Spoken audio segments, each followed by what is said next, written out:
The American Empire, built on borrowed money. There is a line economists use when describing the 20th century. The British ruled the seas, the Americans ruled the debt. Because while most empires were built with armies, colonies, and tribute, the American empire was built on something far quieter. Credit, not gold. Not land, not treasure looted from conquered cities, but confidence. Confidence that the United States could borrow money. Confidence that it could always pay it back. Confidence that the US dollar would hold its value today, tomorrow, and 100 years from now. This is the story of how an empire was built, not by the sword, but by the promise of repayment, and how that promise now stands on increasingly fragile ground. The year was 1944. The world was still burning. Europe lay in ruins. Cities in Asia smoldered. Factories bombed. Railroads shattered. Populations displaced. And yet, thousands of miles away, across the Atlantic, across the Pacific, the United States was untouched. Its factories were operating at peak capacity. Its farms were producing more food than ever in history. And its gold reserves, the backbone of financial trust at the time, were larger than every other country combined. The United States didn't just survive World War II, it profited from it. So in a small town in New Hampshire, Bretton Woods leaders from 44 nations gathered to decide the future of the global economy. And the question was simple: what will money mean after the war? The answer was revolutionary. The US dollar would become the center of the world's financial system. And every major currency would be pegged to it. And in return, the US promised something extraordinary. Every dollar could be exchanged for gold, $35 an ounce. This was not just monetary policy. This was power, tied directly to trust. If countries trusted the United States to uphold its promise, the dollar would become the currency of the planet. If they didn't, the system would collapse. For a while, the system worked.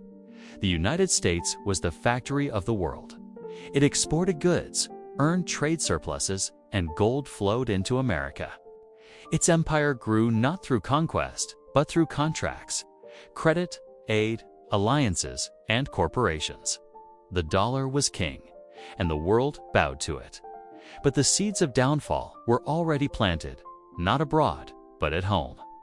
When the US emerged as the world's leading superpower, it also began acting like one. And superpowers are expensive. Military bases on every continent. A navy larger than the next 13 navies combined. Massive scientific research projects. And the most expensive war in American history at the time, Vietnam. Wars cost money. Pyres cost money. Power costs money. But the United States did not want to raise taxes to pay for it. The public would revolt, economically, politically, socially. So instead of taxing, the government chose the easier path. It borrowed, it printed dollars. It flooded the global financial system with US currency. It spent money it did not have and trusted the rest of the world not to question it. But the world was watching. And they remembered the promise America made at Bretton Woods. Every dollar is backed by gold. So France called the bluff. In 1965, French President Charles de Gaulle sent battleships across the Atlantic not to invade America, but to withdraw gold. He demanded physical gold in exchange for dollars. Other nations followed. Gold began leaving Fort Knox at an alarming speed. The game was over. On August 15, 1971, President Richard Nixon appeared on national television and spoke the words that ended one global economic era and began another. The United States will suspend the convertibility of the dollar into gold. The dollar was no longer backed by gold. It was backed by nothing but trust. This was the moment the American empire truly began. Because now the US could print endless money. An empire no longer limited by gold, only by belief. When a currency becomes the foundation of global trade, it becomes more than money. It becomes leverage. After 1971, the United States no longer needed gold to support the dollar. It only needed demand. If the world needed dollars, then the world would keep lending to America, keep using its banks, keep accepting its debt. But how do you force an entire planet to use your currency? You tie it to something every nation must have: oil. In the early 1970s, Washington struck a historic deal with Saudi Arabia. The Saudis would sell oil exclusively in US dollars. In exchange, the United States would provide military protection, weapons, and political support. Soon, every oil-producing state in OPEC joined the arrangement. And just like that, if a country needed oil, and every country does, it needed US dollars. This system became known as the petrodollar. Countries had to export goods to earn dollars. They had to store reserves in dollars. They had to settle international transactions in dollars. And to manage their finances, they used American banks.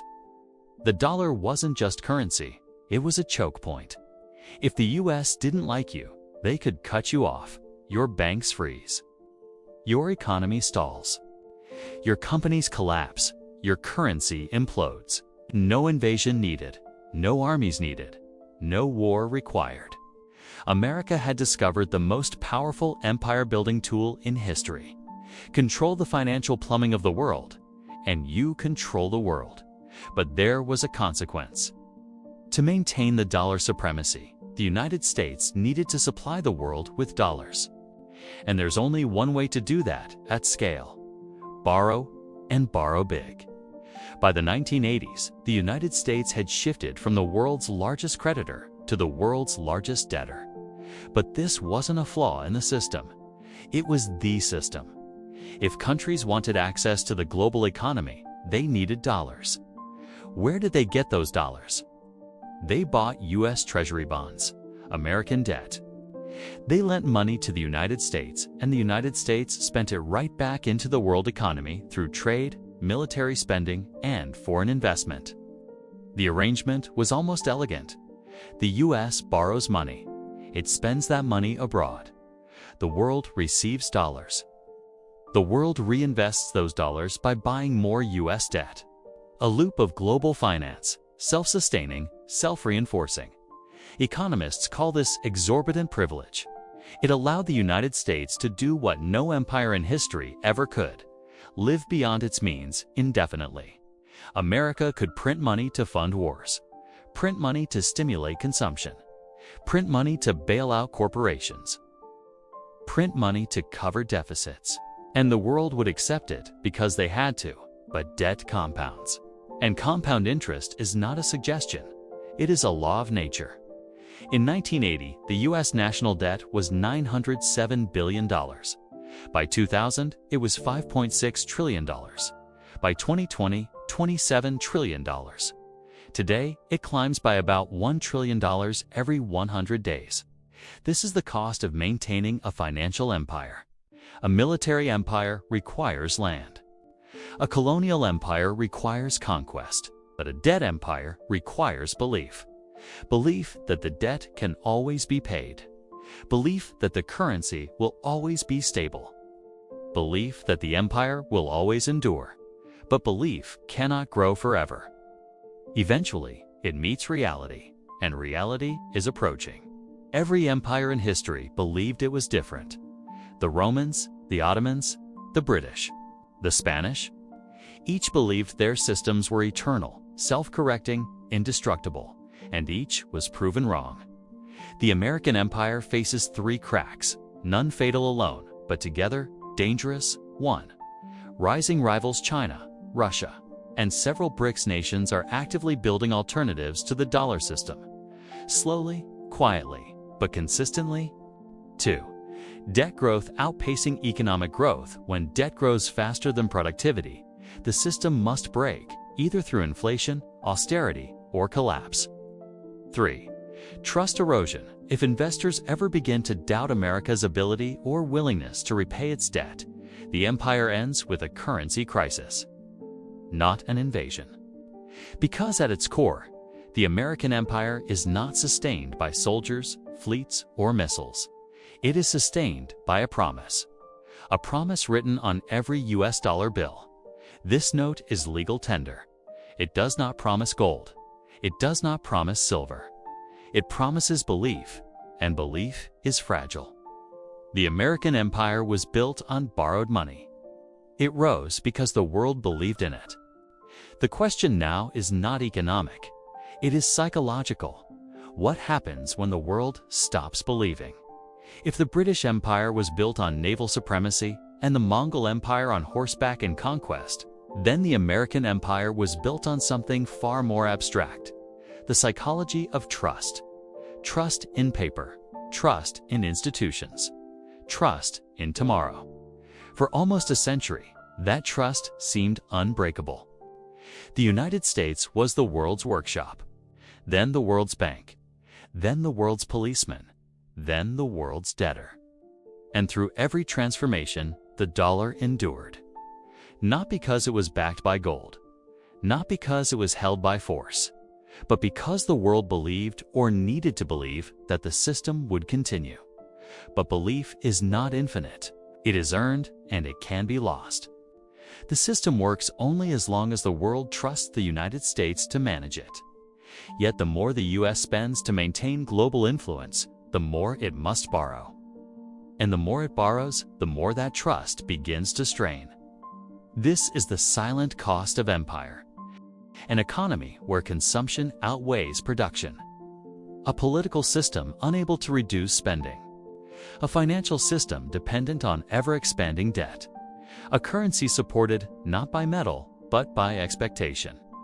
America's power is real. Its innovation, culture, and military reach are unprecedented. Its alliances and financial networks remain deep and entrenched. But power built on confidence is not permanent. It must be continually renewed, and the world is beginning to ask questions. What happens when the dollar is no longer the only option? When oil no longer requires dollars to trade? When global markets no longer trust Washington's fiscal discipline? When foreign governments say, quietly but decisively, no more? History shows that every empire ends, but not always with dramatic collapse. Sometimes they fade, not with a bang, but with a balance sheet. A slow erosion, a steady shift, a transfer of confidence. Empires rarely realize they are falling until the fall is already in motion.